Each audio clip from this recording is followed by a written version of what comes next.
Today I'm very excited to have Nicole Hase-Wilson, Clinical Service Lead, Child Life at the HSC Winnipeg Children's Hospital. Nicole, how are you doing today? I'm great. Thanks for having me. Thank you for joining my podcast.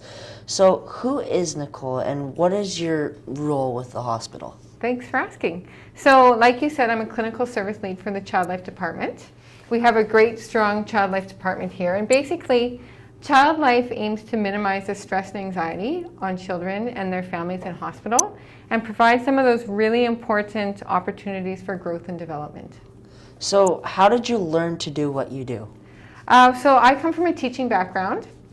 So I had that really good foundation of teaching strategies and steps to children. I was lucky enough to learn about Child Life through a volunteer experience I had here. And so I applied to do an internship. So to be a child life specialist, you have to go to school and have a certain education. You do a fairly lengthy internship, and then you write an international exam. So why do you do what you do? It's a tough question. I think from that teaching background, I really love learning, and I love seeing how people learn, and in hospital, how kids cope with things, how they can learn strategies to look at, pain management and coping techniques. But really what I really love most is working with patients and families. And is that what motivates you to to go to work every day? Yeah, that's what motivates me to get to work every day. So what is your Child Life, and can you explain the services and programming you offer? Sure. So a Child Life Specialist, which we have a team of 10 Child Life Specialists in our department. Child Life Specialists will do a variety of roles. So first and foremost, we want to understand, or we want children and families to understand why they're here. So we'll do a lot of explanation about disease process, about what their days are essentially going to look like in the hospital, different ways that we can help them cope. One of those ways is preparing children for medical procedures. So we know, and research will tell us, that kids who are prepared for medical procedures and who are able to play in the hospital can cope a lot better than kids who are not prepared and don't have those opportunities for play. Did COVID change anything about what you do, and how did you cope with that?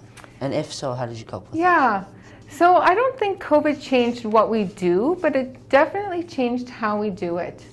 So for example, if you were to look pre-COVID at what our playroom would have looked like, for example, you would have seen kids around the table doing kind of similar activities, or kids playing video games together. We've had to really individualize a lot of our strategies with children. We're very lucky to have kept our services open throughout the entire pandemic.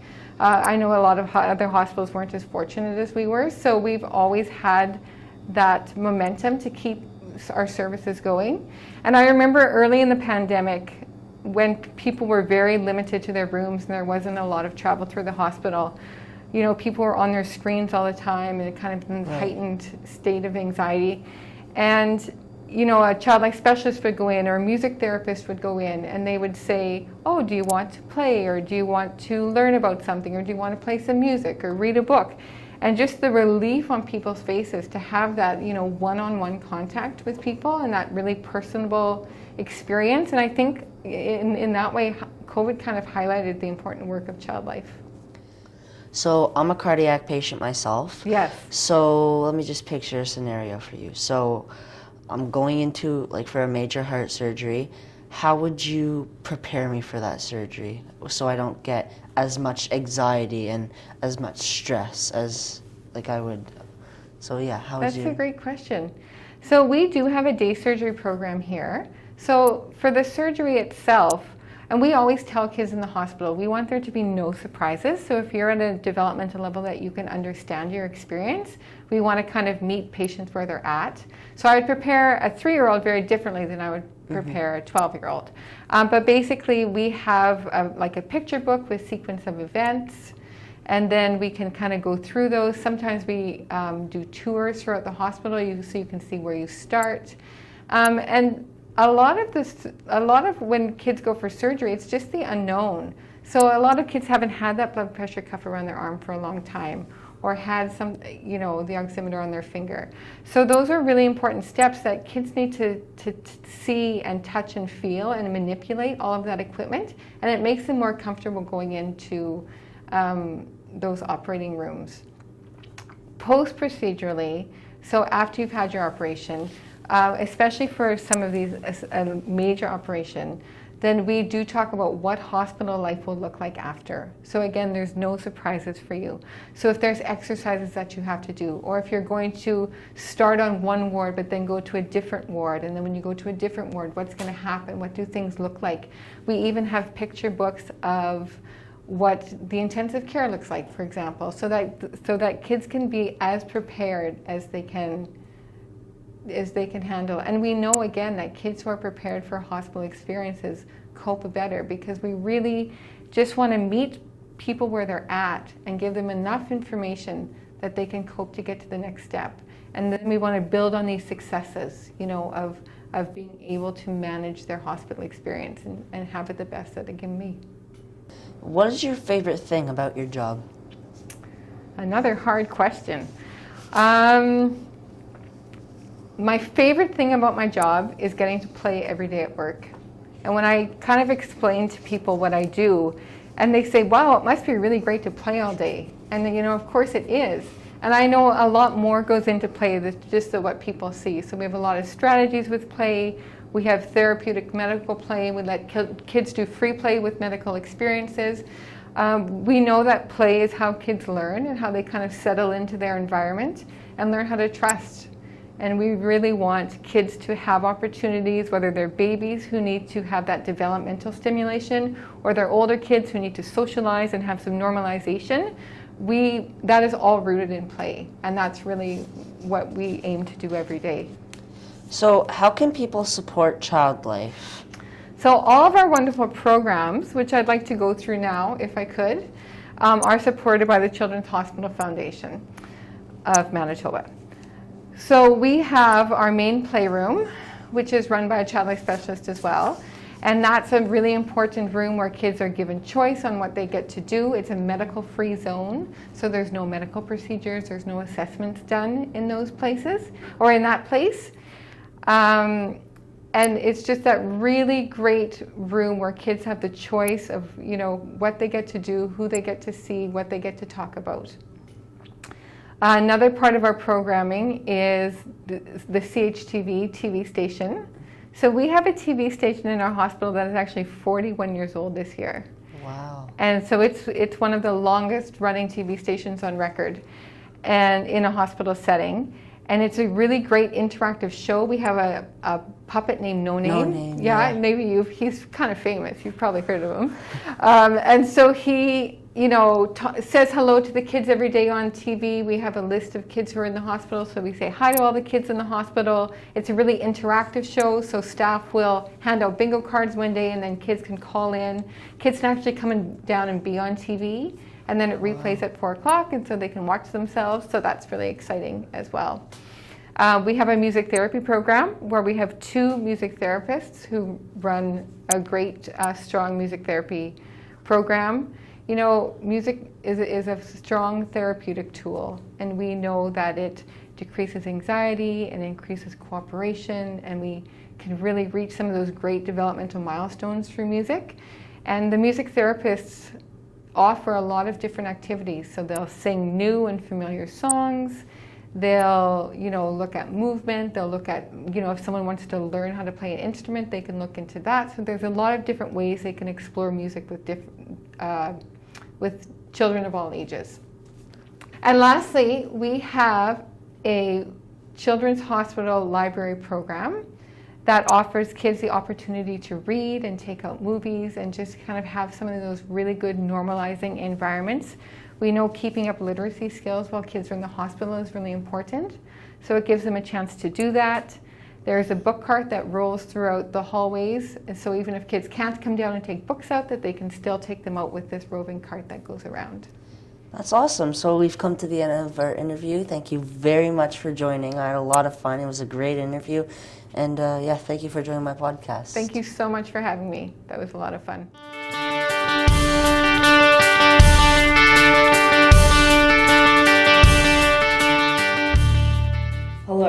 It is my pleasure to have Stefano Grande, President and CEO of the Children's Hospital Foundation of Manitoba, on my podcast. How are you doing today? Fantastic, Zander.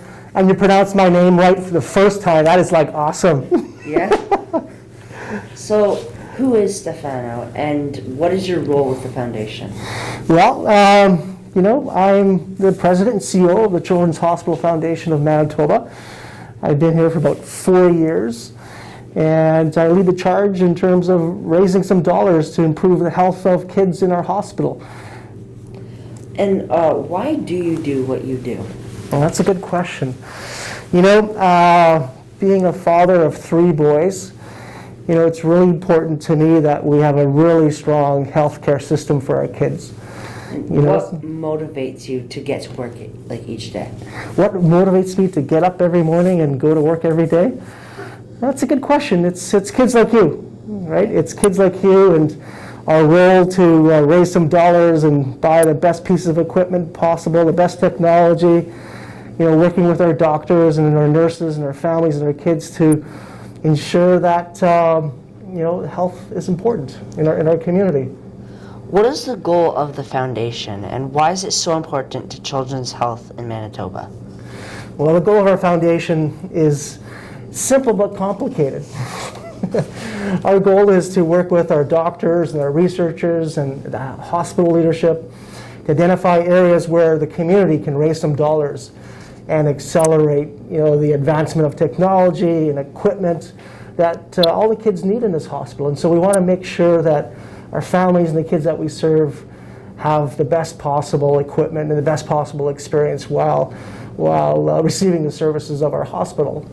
So what are some of the things donors have made possible for the 130,000 kids who visit the hospital each year? Yeah, it's a great question. Every year we raise anywhere from $13 to $17 million, and that money goes directly into supporting our hospital. So it could be new equipment like an ultrasound machine, or it could be a vein finder for kids in the emergency department. We've just recently built a brand new cardiac center for kids.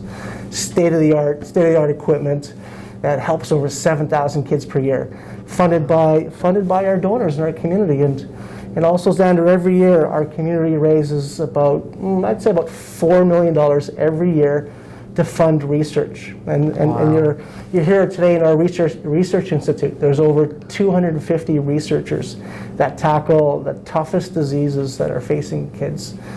And so we're really fortunate and we're very thankful for the generosity of Manitobans who help us accelerate research and improve the lives of kids that need our hospital. Can you tell us a bit about the foundation's commitment to reconciliation? Oh, I love that word. Reconciliation is all about action, and so that's how we kind of brought those 2 words together. Kind of cool, eh? Well, one of the challenges that we see in our province is the disproportionate number of kids from our Indigenous community that we serve. Anywhere from 50 to 70% of the kids that we serve, the kids that we see in this hospital, are from the Indigenous community. And so it's important for us to understand why. It's important for us to work with the Indigenous leadership, to work with our hospital, and look at ways of changing that. And so we work very hard with the support of our Indigenous Advisory Circle, which is a number of leaders from our community, from the business community, from not-for-profits, our doctors and researchers who are on the front lines, helping us create a better place for the Indigenous families and kids. And so we can do simple little things like a land acknowledgement every time we have a press conference, acknowledging that we're on Treaty 1 land, understanding the languages that our Indigenous community speaks, and ensuring simple things like books, our Indigenous languages are in our library, in our child life department, and other things that are really important to the culture as a way of us creating an atmosphere of reconciliation with the families in our community. What is your favorite thing about working at the foundation? Favorite thing? Meeting kids like you. Talking to kids like you and learning about their experiences and how they're contributing to this important cause. And we're so fortunate, Zander, every year we have children that we call champion children, and they're courageous kids like you who have survived and persevered and have appreciated what the healthcare system can do. And they help us raise money as well in their community, in their networks, and celebrate the importance of our hospital and challenge others to really support our foundation and improve our hospital and our research institute for all the kids in this province. So my favorite part of my job is meeting people like you. Awesome. And how can people support the foundation? Really, really easy. So everyone these days has a smartphone or a desktop. Goodbear.ca, great place to go to learn about what we're doing to improve our hospital and advance our research institute. And pick a special project that strikes a chord and make a donation. And Zander, it doesn't matter if it's $5 or if it's $5 million. It's the act of giving that's really, really important. Thinking of others, thinking how you can create change in your community. That's awesome. And we've come to the end of our interview. Thank you very much for joining. It was a great interview. Zander, you are awesome. Thank you. Thank you very much.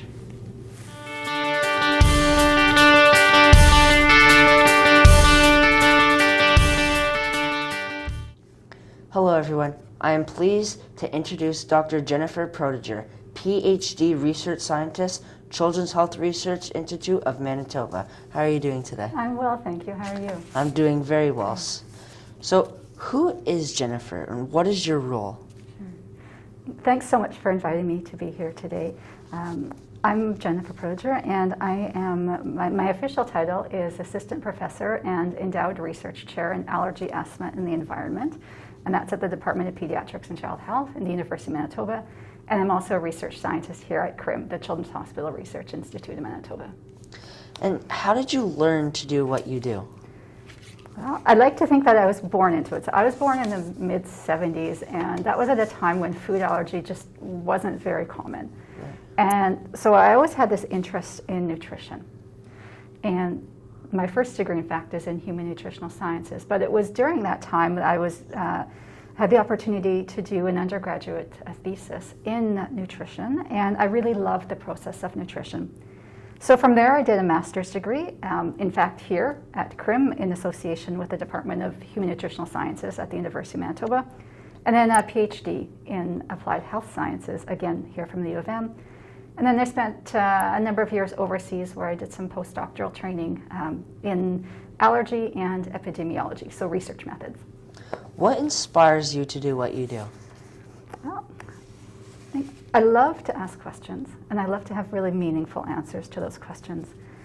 And I think the people who know the most about a particular condition, so I'm interested in food allergy, are the people who bring that lived experience to the table.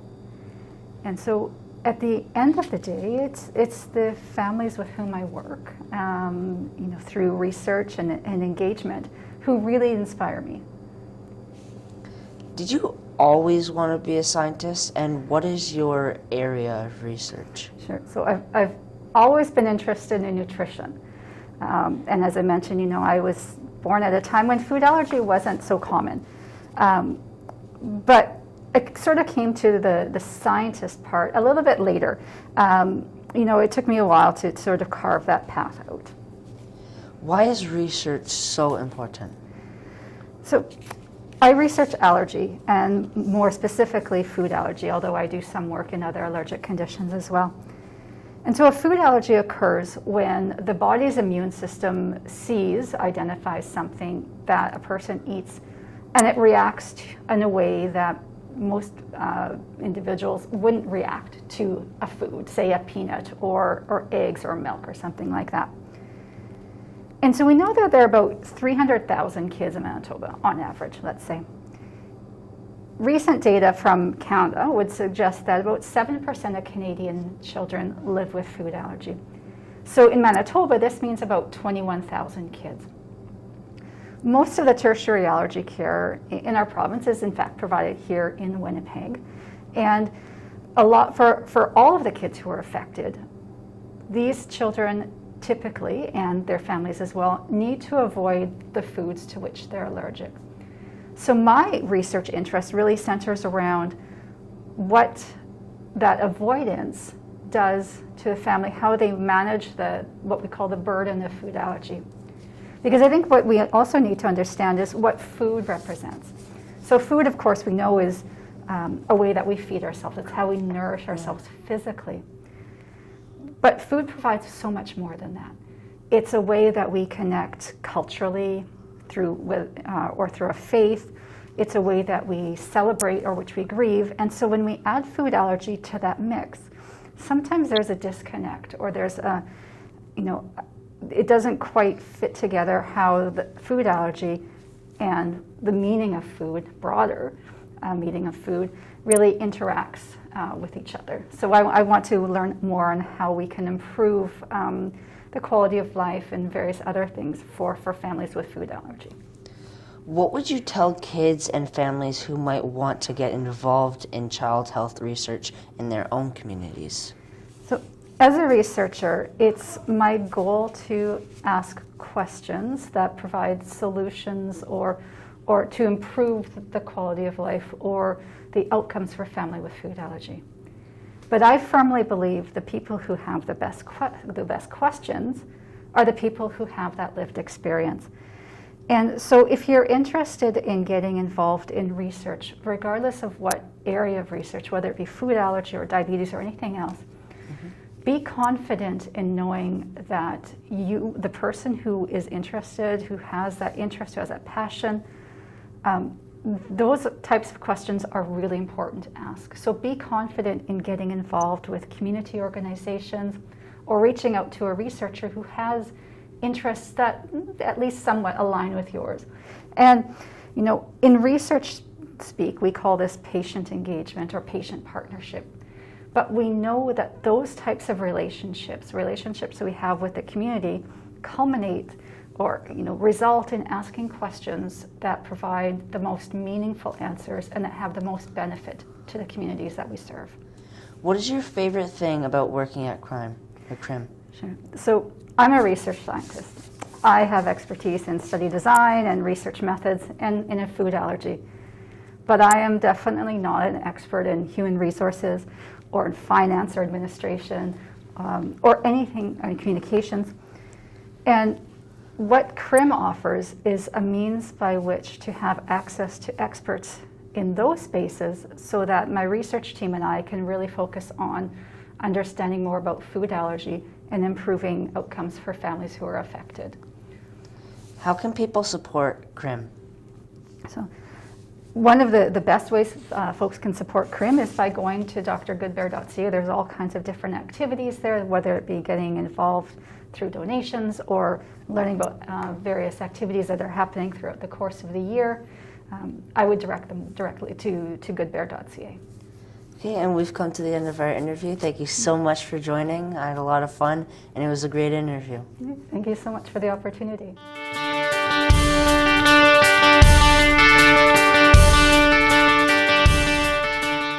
Okay, so Noname, what is your role at the hospital? Well, here at the hospital, I'm the mascot of CHTV and the star of the Good Day Show, which is the live TV show that we have here on our channel at the hospital. I'm on every show that we do, and the host can change every day, but I'm here every day. I say hi to all the kids who are 2 and up, and I just like to be a dependable friend to all the kids who are here at the hospital. That's great. And Yeah. Can you tell me a bit about CHTV? Oh, yeah, for sure. This is a really fun fact. We were the first hospital in Canada to have our very own closed circuit television station in 1981. That's really long. Wow. Yeah.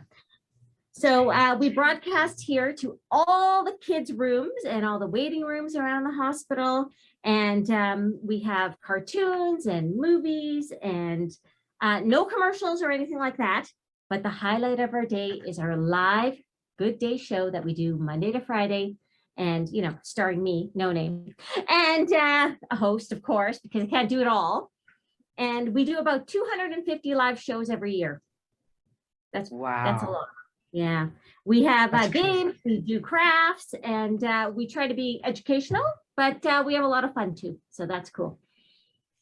So we understand that it was recently your 9th birthday. First, happy birthday. And what Thank did you. you do to celebrate this year? Okay, this is pretty cool because I work with some really great people. They decorated with pizza decorations. Have you caught on yet that I really like pizza? Yes. You getting that vibe from me? Okay. We I got cards from them and I got presents. I got a gift card to get a pizza. Because my birthday is on April Fools, like on April 1st, they always like to throw some funny things at me, like a can of sardines. Really? Yeah, it's really bad. Not only that though, we have a music therapist here at the hospital, and they came in and did a birthday rap just for me. They performed it live in the studio. Wow. Yeah. Do you ever That's have cool. anyone rap for you before? No. No. I highly No. recommend it. You should Yeah? have that for your birthday. Yeah. Mhm. So Anyway, what is yeah. No, go ahead. Okay. So what is your favorite thing about working at the hospital? Well, I do get a lot of cool fan art like I have behind me here. And that is what I love. Definitely all the kids that come here to the hospital. Sometimes I get to see the same kids over and over, like they come back, which is great. And then sometimes I, only meet kids for maybe, one admission. And I really like meeting all of them. And I get to know them and I like interviewing them. And then beyond what brought them here, I get to know them as people. And I love that. Kids are really funny. They're smart. And I learn a lot actually from them. And then, yeah, they make me cool pizza art too. I have a big fan wall. Wow, that's crazy. So Yeah. we understand that you really, really like pizza. What is your favorite topping? What is your favorite flavor? Well, you know what, Zander and Charlotte, I really haven't met a topping I don't like. I like them all from B to Z, and I'm leaving out the A because the A stands for my arch nemesis, the anchovy. My one and only topping I do not like.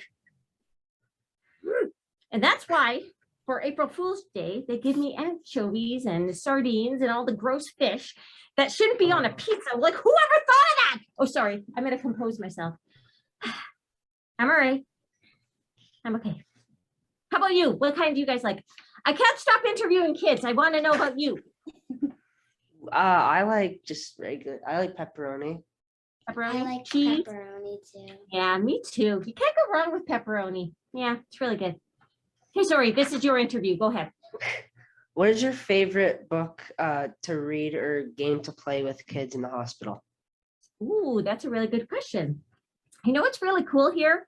We have our own book corner library, and we have library Really? staff, and they come on the show and they read every week. So I leave the reading to them.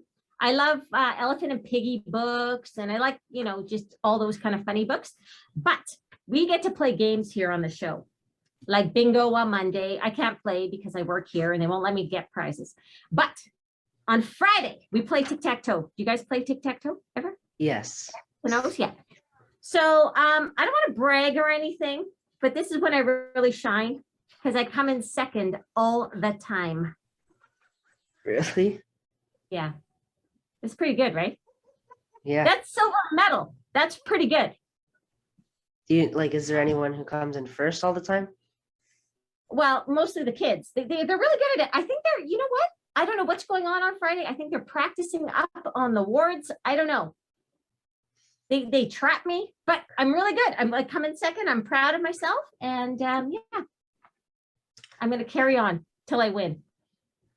What advice would you give to kids and their families who might need to stay or visit their local children's hospital? Ooh, yeah. You know what? I would say try to find out as much as you can about where you're going, who you're going to meet, what you're going to see, what to expect. Because you know what? When you know things about that, people who work here, child life specialists can help you with that. They can you for whatever you're going to see or smell or hear, and then that makes you feel better, right? Also, I would always pack, if you can, things from home, like a stuffy or your favorite book, or I always recommend packing some snacks because I do enjoy eating. That's my advice for people. Yeah, sometimes really you can watch virtual tours and stuff like that before you go to a hospital, which is really cool. Yeah. Nice. Yeah. And we've come to the end of our interview. Thank you so much for joining my podcast. This was a lot of fun. I love being a guest on your show. You know what? I don't normally get interviewed, so this is pretty cool for me. Thank you. That's awesome. Awesome. Okay, you know what we do here on the Good Day Show, and I would like to do it for you if you don't mind. Sure. We always give everybody a cheer when they go home or something really great happens. And Stephanie's off camera here. She can help me, okay? 1, 2, 3. Hip, hip, hooray! Thanks, guys. Awesome. Thank you. Bye. Bye.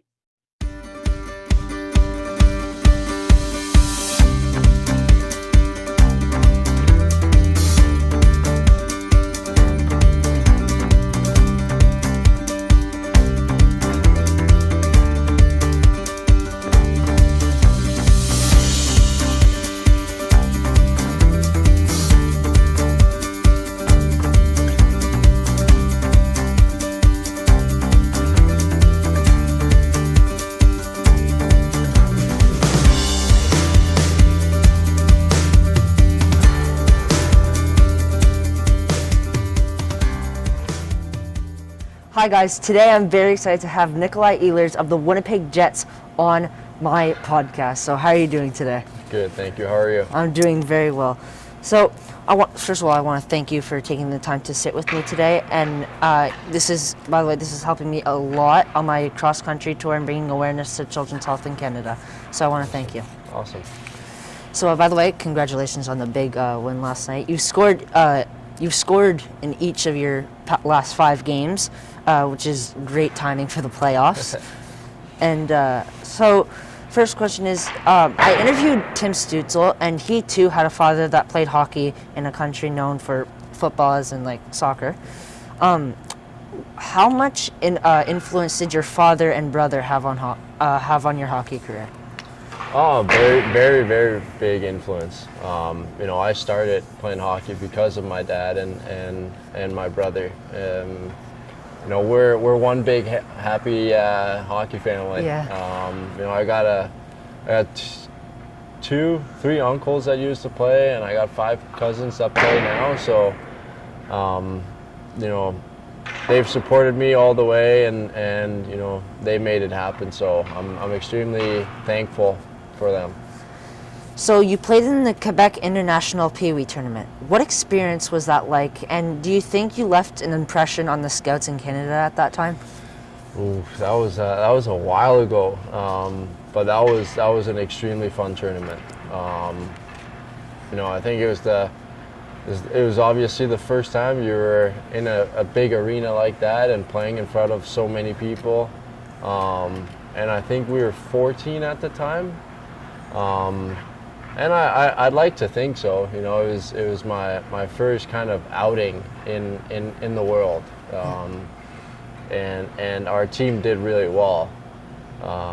So that was a really fun tournament that I definitely won't forget. So you played in the Quebec Junior League. It is hard enough for a Canadian kid to perform well at that level. How difficult was it to leave home at such a young age and adjust to life in Halifax? It was very difficult in the beginning. You move so far away from your family and your friends, and from what you know, to a completely different country where the water tastes different, the food tastes different. You don't really know anyone. But I was lucky to go over there with Timo Meier from the San Jose Sharks, who I kind of knew from Switzerland, because that's where I played the last 6 years before I came to Canada. And Halifax as an organization was extremely helpful. They were able to do it so that I could only focus on the hockey, and the billet family that I stayed with was awesome. So. They made it a lot easier for me. International hockey has become very balanced. What are your thoughts on the growth of hockey in Denmark, and are you excited about the future of hockey there? I am. hockey is obviously not the biggest sport in Denmark, and it's a very small country, so the results that we have been able to make as, you know, the Danish national team and individuals, you know, I think we have now 16 players that have played in the NHL, and making the Olympics for the first time, and quarterfinals, winning for the first time against Sweden. You know, small things like that have happened over the last couple of years, and that makes it obviously very exciting. Winnipeggers love their Jets, and you have a great group of players here. What makes playing for the Jets so special for you? Well, just you know, the city and the fans. You know, Like the community? Exactly. You know, everyone, like you said, everyone loves the Jets, and you know, they support you, and you see that, so you want to do well for them, and you know, when you look back at the playoff, the deep run that we had, this rink was going crazy, and outside of the rink with the 35,000 people that were outside. So, you know, that's what you want to give to them, and that's what makes it fun playing here. The game has changed so much, and it has become a highly skilled game. Do you feel that you are very well suited for this style of hockey? And how much fun is it to see what guys could do with the puck these days? Yeah, it's pretty crazy, you know, skill-wise, what has happened over even just, you know, since I came into the league 7 years ago and until now. You know, you know, I like to think of myself as still a young guy, but you know, these young guys that are coming in now, they're 18 years old, and they come in with a lot of skill, and the things that they're able to do is pretty amazing. I like to believe I got a little bit of that, but you know, that's part of hockey. You know, if you wanna stay in this league, you got to work hard, and you gotta get better all the time. So.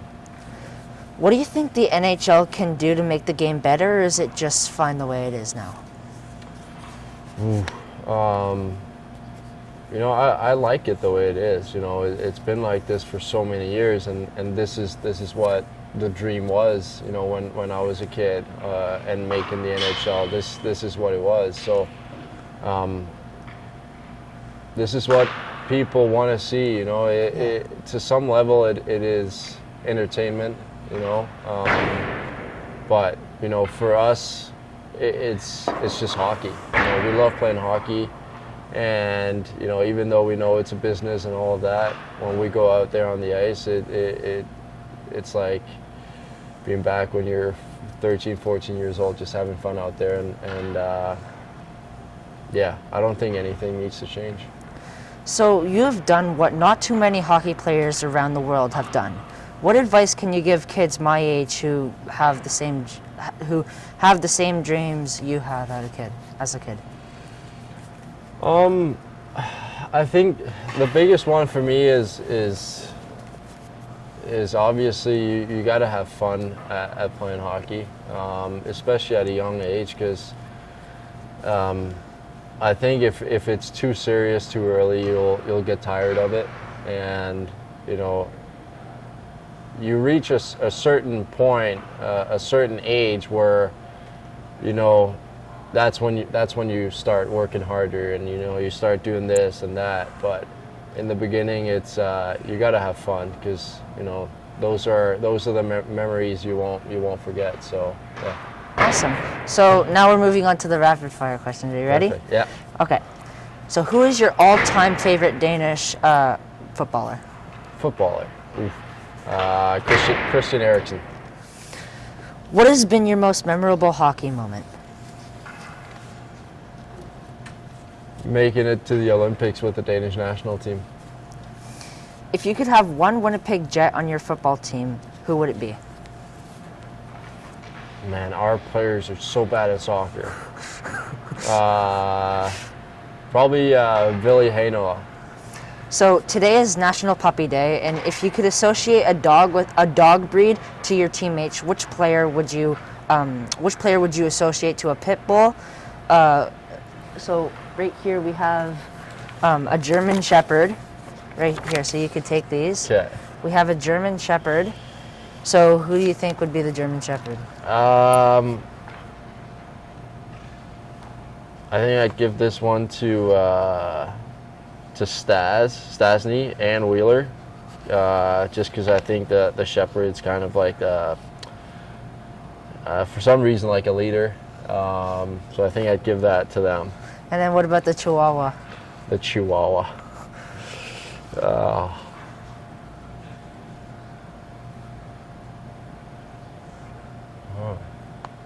Probably give that to Billy Haynol as well, the little guy.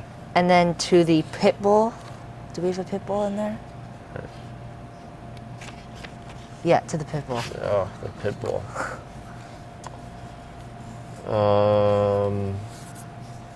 I don't know a lot about the pit bulls, but I feel like they have like no more than the Chihuahuas, so they like to bark. Yeah. Like aggressive, eh? Yeah, like aggressive. And I think I'll give that to Dubois. You know, I think he's if you watch his games, he can be a little aggressive sometimes, so I'll give that to him. awesome. Okay, so the next question is, okay, so picture this, you're in the mood for for a good funny story. Which teammate do you sit beside on the flight to make sure you get one? Like who tells funny stories or I think I would pick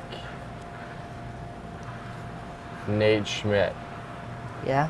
He talks a lot. Yeah. Like a lot. So, you know, he's always got something to say. And he'll come up with a good story for sure. If you could play for any championship besides the Stanley Cup, which would it be? I would want to play in the Olympics. Which athletic jersey were you most proud of putting on for the very first time? I would say the national team jersey. You know, I'm not taking any away from throwing on the Jets jersey for the first time because that was an amazing moment. Right. That was a dream come true. But throwing on the red and white jersey, you know, playing for my country, you know, that's where your heart is. You know, your home. So that was an amazing moment. Awesome, and we've come to the end of our interview. I want to thank you so much for joining. I had a lot of fun, and it was a great interview. Thank you for having me. Awesome. 'Cause I know there's more.